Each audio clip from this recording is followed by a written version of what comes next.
Okay, we're into the 3 weeks now. And what I wanted to do tonight was kind of look at the bigger picture of one of the major themes that runs throughout the Torah and throughout Jewish history and world history. And that is the cycle of exile and redemption. Because that's the major theme of these 3 weeks. We're going back and looking at all the things that happened during this time period. We're contemplating all the different tragedies and the reality of exile, and of course, the hope of redemption. This is the main theme of the 3 weeks. So I wanted to delve pretty deep into the dynamics of exile and redemption to try to get, like I said, the bigger picture. So the root word for both exile and redemption is gal, gimel lamed. Why? Because the word for exile is gola, galut, and the word for redemption is geula. So it's based on the root gal. What does gal mean? Like any root word, here we have what's called the 2-letter sha'ar, the 2-letter gate to the 3-letter root. So gal means a cycle. That's why a wheel, a circle, is called a galgal. That's what a circle is. A tire on a car is a galgal. A wave in the sea or the ocean is a gal. It's a wave, and everyone knows how mesmerizing it is to watch the waves come in on the ocean or lake. Reincarnation is called gilgul because it's the cycle of lifetimes, the cycle of life and death. And also to reveal comes from the same root. Now we are being sponsored here by Gal Einai.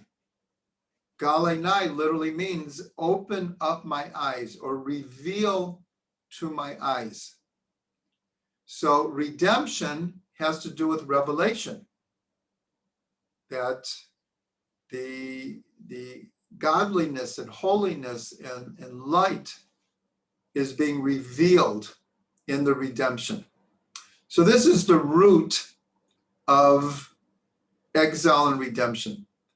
So again, the word for exile is gola, and also the diaspora is called one of the words is the gola, and redemption is geula. So it's pointed out that what's the difference between, in Hebrew, between exile and redemption? It's the same root. The difference is the letter aleph. You know, if you add the letter aleph to gola, you have geula. That's the difference. And we're going to really try to explore this. So if we look at the aleph, this is how an aleph is written in the Torah. So we see we have one yud going up.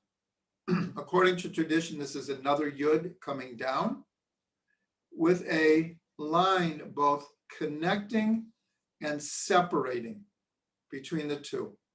We're told this is the secret of the second day of creation. This is the firmament, and these are the upper waters and the lower waters. The firmament comes to divide, but also to connect the upper and the lower waters. Now, if you can see here, this is from Rav Ginsburg's book on the Hebrew letters that I had the great privilege to work on. We're going back We're going back almost 30 years. 30 years ago. Wow. Feels funny just to say it, 30 years ago. But here we could see that it's called paradox, God and man. That the letter Aleph represents paradox. Why is that? Because the number for the letter Aleph is 1, which is unity. Hashem Echad, which begins with the letter Aleph. Echad begins with Aleph. But it also means Aleph. The word actually means Aleph, which is 1,000. In the Torah, the number 1,000 represents plurality. In the Torah, you don't have a word for millions or billions. You have thousands or many, many thousands, or tens of thousands, 60, 10,000. The 600,000 root souls of Israel are called the 60 10,000s. So here the paradox is the unity of God in all of creation and the plurality of all of creation. The one God creates plurality. So we also could look at it like this. This is exile, and this is redemption. Why? Because this is close to God, and this, as it were, is far from God. But here we see that depending on how we look at exile and redemption are completely separate from each other, but yet they're intrinsically connected. And that we see through the word gal, gola, and geula. So we're going to explore a little bit more the paradox of exile and redemption. But we see that all of history, and especially Jewish history, goes through cycle after cycle after cycle of exile and redemption. The first exile is actually from the Garden of Eden. That is the first exile. We were expelled from the Garden of Eden. And then Noah was, the world was destroyed. He was on the ark in a state of exile. But then he came out of the ark and he had a chance to start the world all over again. So it was like a redemptive period. And then there was the Tower of Babel. Everyone was together. And then God spread out humanity through the whole earth. Avram leaves Ur Kasdim and he ends up in Israel. As soon as he comes to Israel, there's a famine and he has to go down to Egypt. And then he comes back to Israel. And then Yaakov and family have to go down to Egypt. And then we leave Egypt and we come to Israel. And we build the temple. And then the Babylonians come and destroy it. And we go into exile. And then we come back and we rebuild the second temple. And then the second temple is destroyed. And we go into exile again. That's in the bigger picture. In the smaller picture of Jewish history, hundreds and hundreds and hundreds of examples of Jews that went to certain kingdoms. This is before there were nation states, provinces, towns, and Jews thrived. And then there was a pogrom, and then there was an expulsion, and then there were crusades. And then there was the expulsions from Spain and from England and Portugal and France. And the cycle just goes seemingly on and on and on. It's an ongoing cycle. So we want to look just a little bit deeper at the dynamics that exile and redemption is representing in the world. So when I was preparing this class, I came up with, I saw a new idea that I had never really seen before. So we're going to follow this kind of like flash of insight that I had and try to understand it. So if we look at the word gola, so gola equals 44. 44 equals dam, blood. If you add the aleph, so we have obviously 45. 45, if you add an aleph to dam, you have adam. And in fact, that is what a person is. The dam represents the physical body of a human being, and the aleph represents a divine soul. So a human being is a composite of a spiritual soul with a spark of godliness and a physical body that we're calling dam. Now, this is just an aside, but I learned this from Rav Ginsburg. I might have even said this before. If it sounds familiar, that's okay. Is if you look at the genetic makeup of a human being, so there are 22 pairs of chromosomes. 22, of course, are the Hebrew letters. And there are 22 pairs, but there's really a 23rd. First of all, 22 times 2 is 44. In other words, the physical body is made up of these 44 chromosomes. And the 23rd chromosome, everyone gets only one of them, and that's the XY chromosome. That determines if someone is a male or female. So that's the aleph. So if you followed, an Adam is 44 dam, 22 pairs of chromosomes, and one extra, which makes him either a male or a female. That's what makes up an Adam.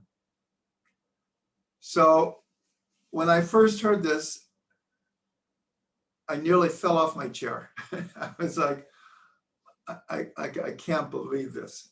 This is like, this is too, it's so way out, but it's so perfect. It's such a perfect explanation of when we talk about the Hebrew letters as the building blocks of creation. Okay, so this was an aside. So Gola equals 44, and Geula equals 45. So if you put those two together, so you would get the word, it would be dam and dama.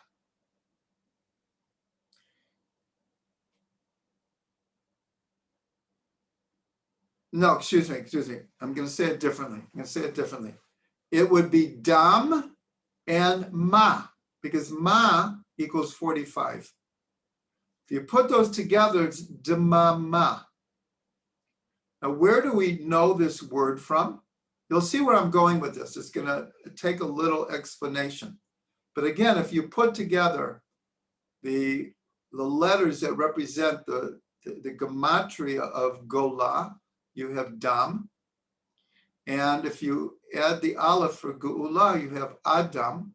And Adam equals ma, what? So you have damama. So this comes in a very, very famous story.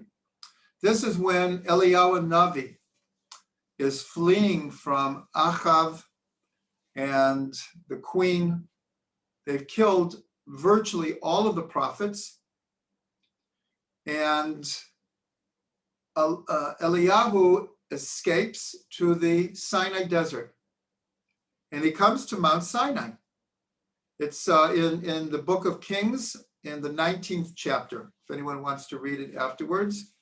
The first book of Kings, the 19th chapter. So Eliyahu comes to the Sinai, And God says, Eliyahu, what are you doing here?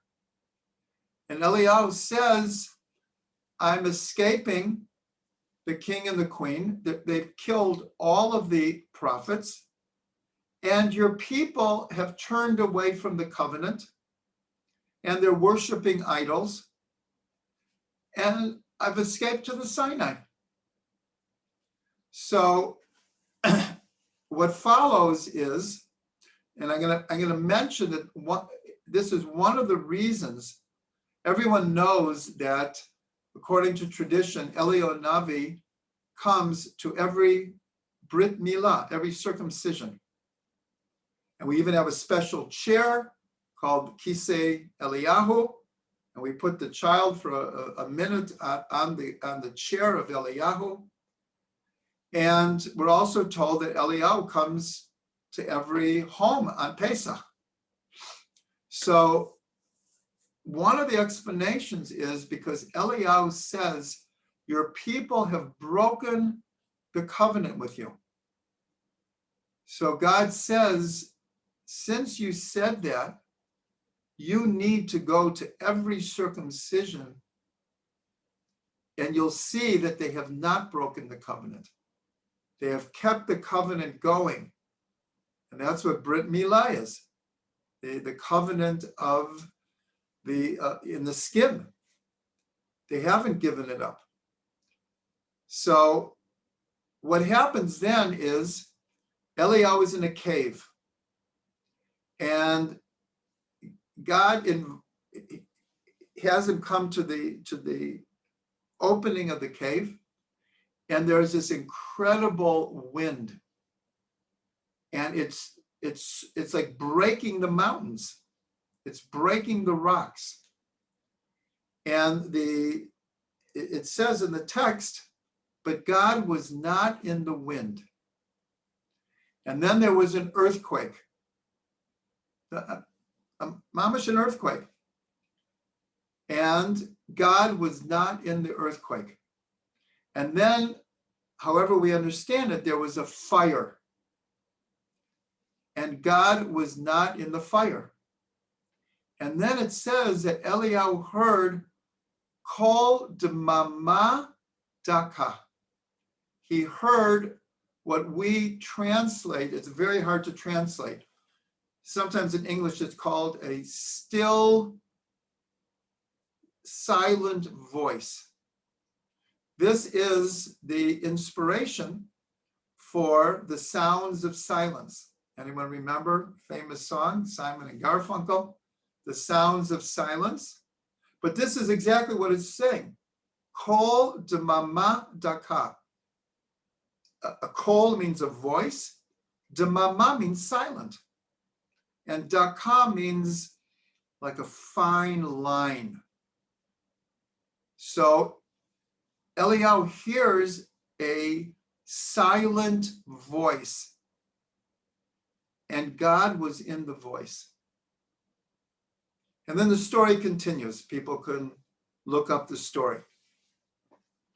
So this is the word demama that, again, when I was like preparing the class, and I'm looking at the words gola and geula and their gematrias, this word expresses the connection of exile and redemption.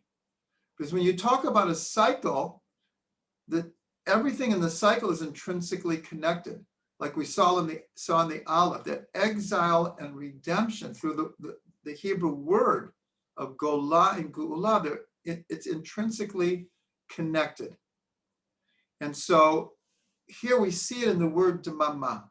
So the thought that came to my mind was that this silent voice is the voice of God running through history, like blood running through the veins of an Adam, that throughout history, it's as if there's this silent voice of God in history, And it's manifest in this cycle called exile and redemption.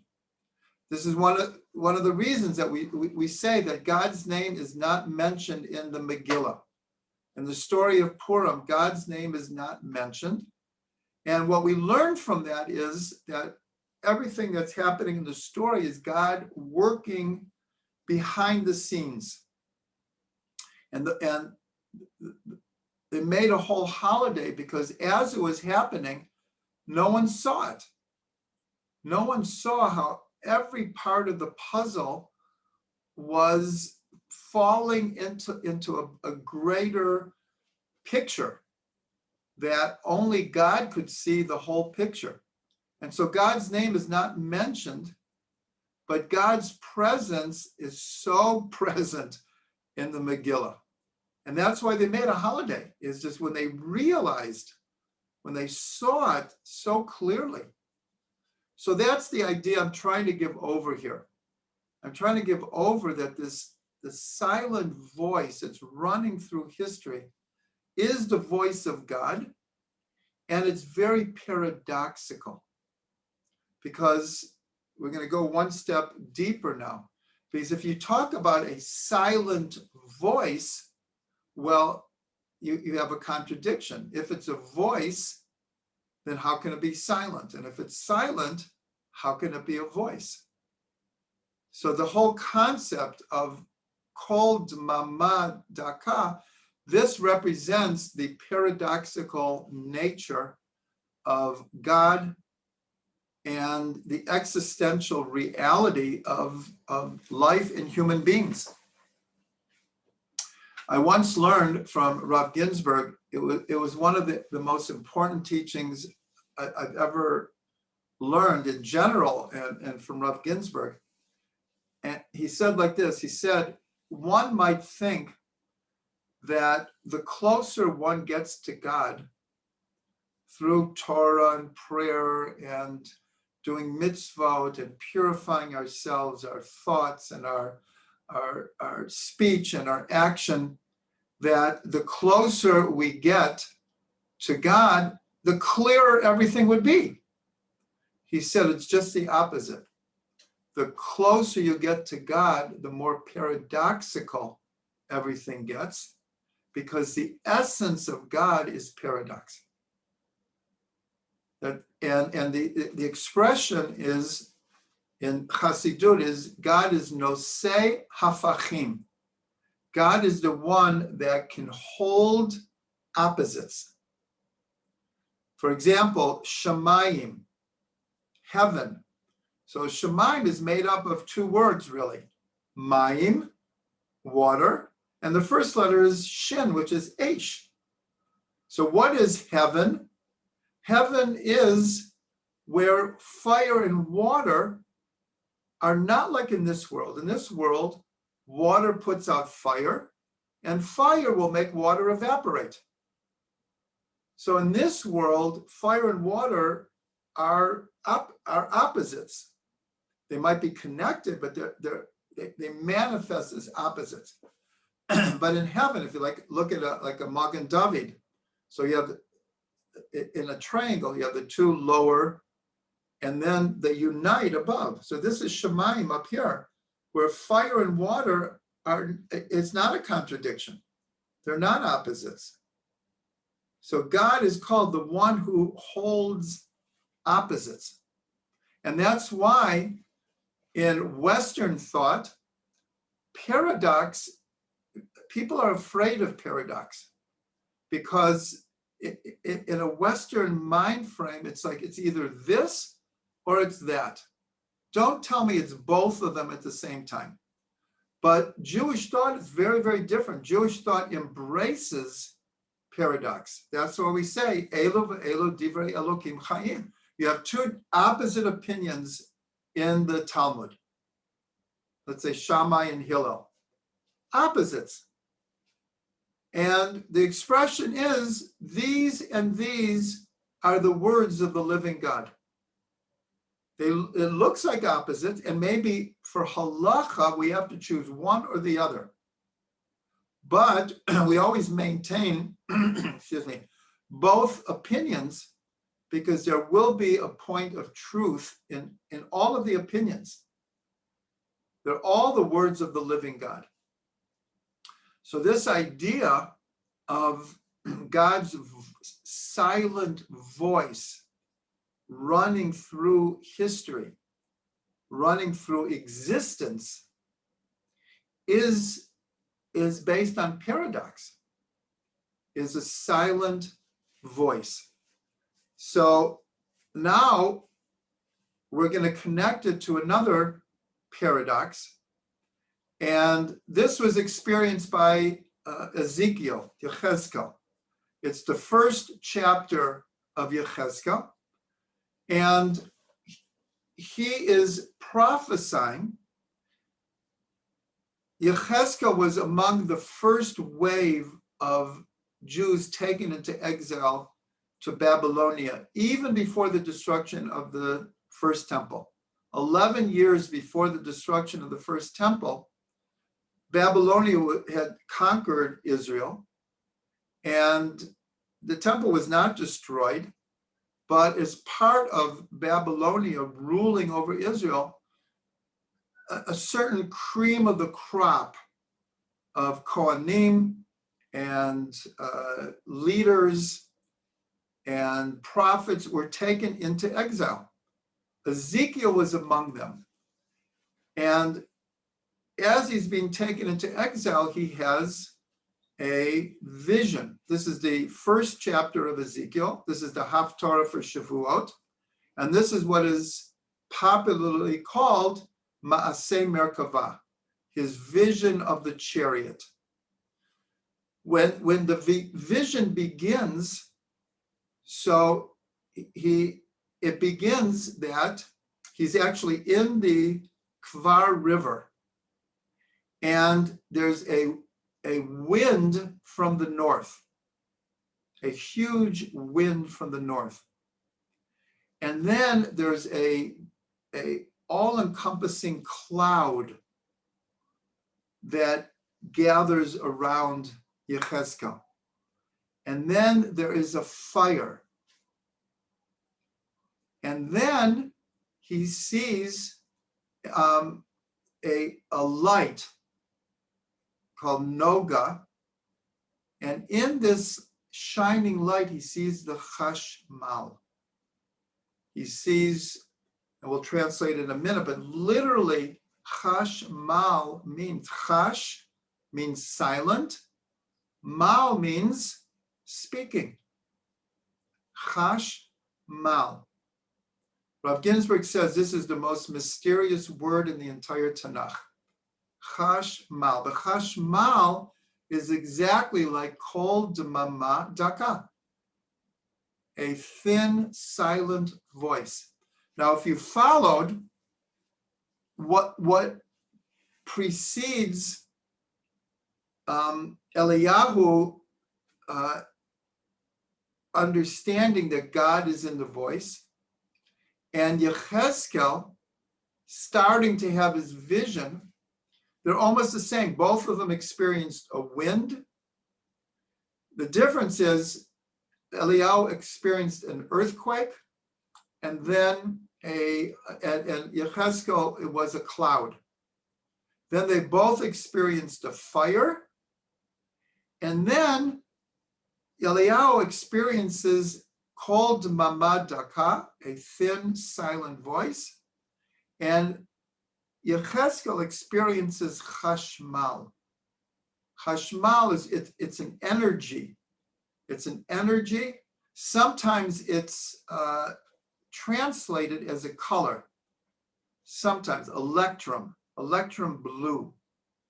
But it's not really a color. It's an energy that might have manifested, or at least we translate it, or some people translate it as a color.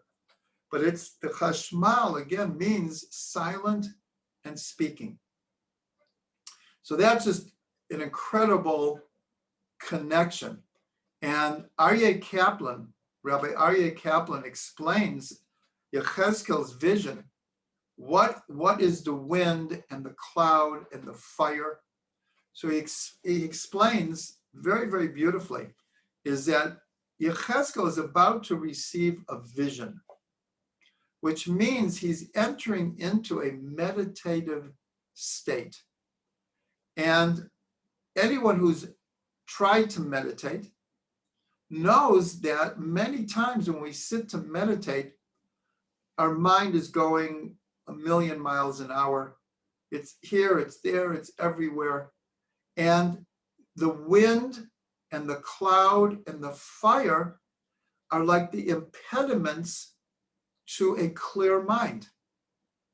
That there's like a wind blowing through our mind, our thought process. And then everything gets cloudy. We're not clear. And then there's a fire because our natural desires and hormones and physicality gets in the way. But if you can get through that, you can get through the wind and the cloud and the fire, then you can get to the clear mind of meditation. This is a Torah from Rabbi Aryeh Kaplan. It's a very, very important, because anyone who's sat to meditate knows how true this is. It's like you want to be, quiet your mind, but it's not so simple. Not so simple at all. Okay, so I want to bring it back to the idea of exile and redemption, is because, again, this is the theme of these 3 weeks. And what I've tried to do tonight is just take it to to the level of energy of exile and redemption, because this is the cycle that repeats itself over and over and over again. The other concept, which is very, very connected to everything we're saying, is what's called Ratso V'Shov. This is from the vision of Yechezkel, of Ezekiel. He saw the angels running and returning, running and returning. And we're told that this dynamic is the basic dynamic of the universe. We feel it in our breath. We breathe in and we breathe out.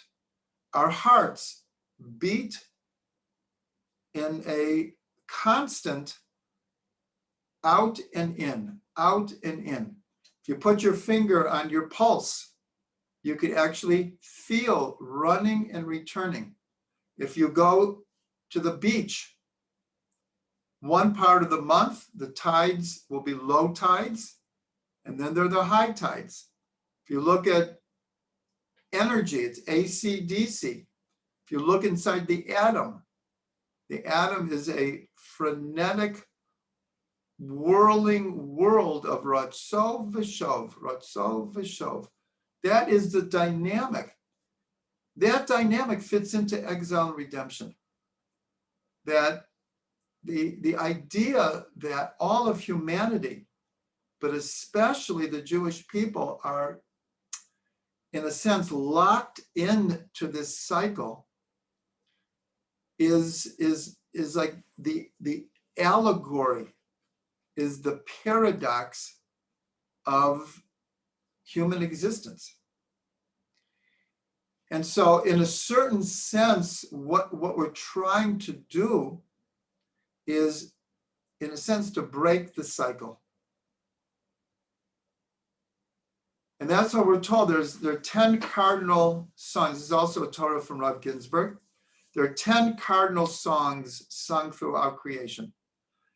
You can find this in the Targum, in the Aramaic translation of the Song of Songs, right in the first verse, where it says Shir Hashirim, the Song of Songs. The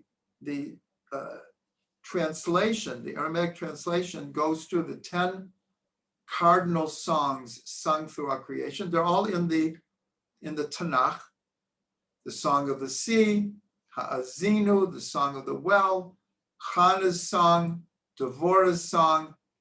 There's actually 9. And then we're told the 10th song is waiting for Mashiach. And that song will be called Shir Chadash. Shirul Hashem, Shir Chadash. We say this on Kabbalat Shabbat. Shirul Hashem, Shir Chadash.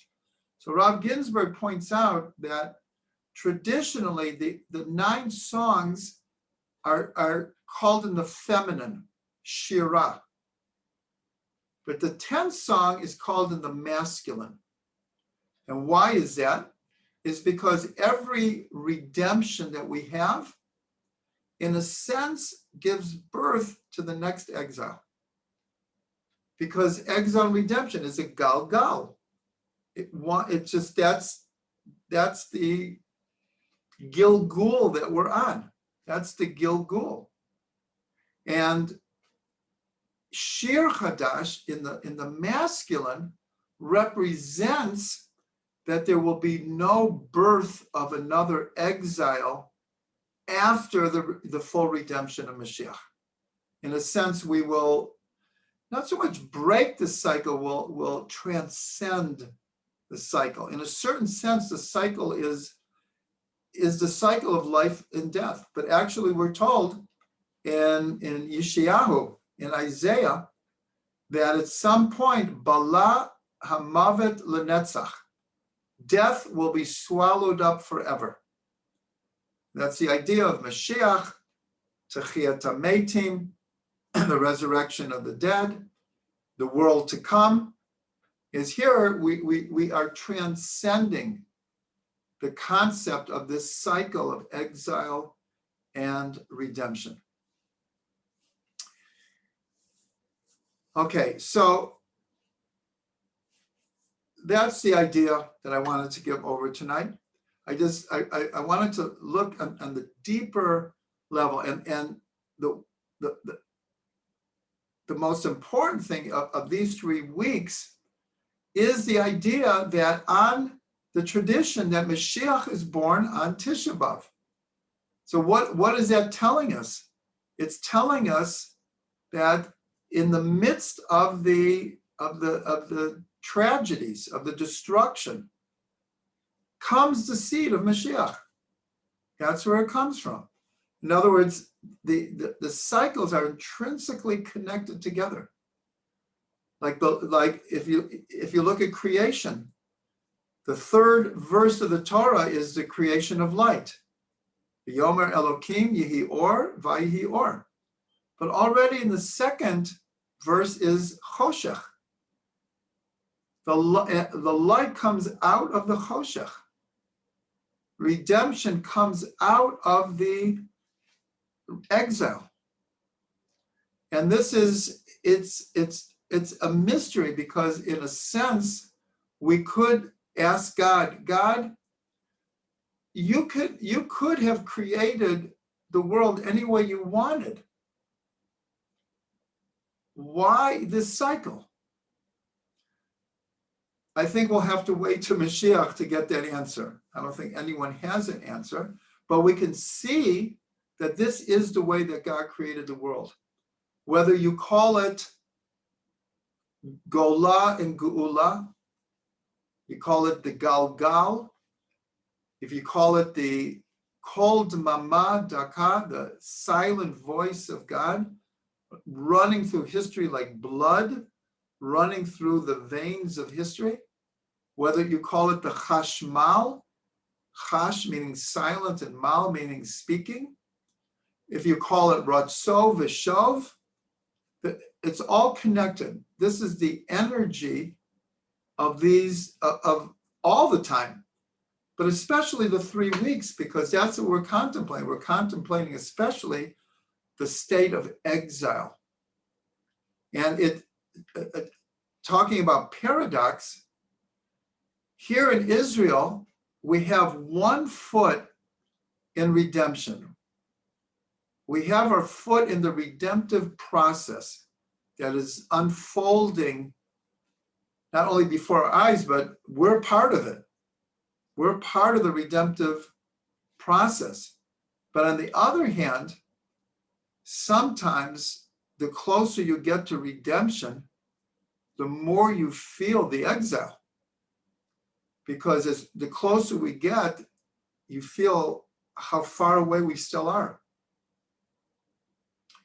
So that's, in a sense, the paradox of what's happening in Israel right now, is things couldn't be better in Jewish history for the last thousands of years.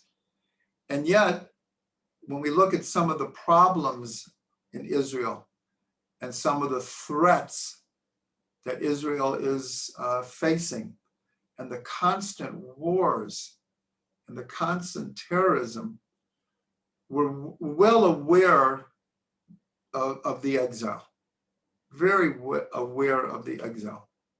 So that's, again, why we try to connect all of this to the idea of paradox. But on a certain level, and this is one of the secrets of getting to Ad Lo Yada on Purim, is when you take Mordechai and Haman, and we see that on some level of God running the world, there's a connection there. There's a connection. And that connection is an incredible gematria, that Baruch Mordechai equals exactly Oror Haman in gematria. That's like one of the best gematrias ever. Baruch Mordechai equals exactly Oror Haman. Blessed is Mordechai equals cursed is Haman. Okay, so we'll end with a bracha. We'll end with a blessing that God should give us eyes to see and minds to understand the dynamics of creation, that God made the world this way, and that we have the wisdom to know how to deal with it, and that each and every one of us can play our part to get beyond or to elevate this cycle to the place that will be just full redemption.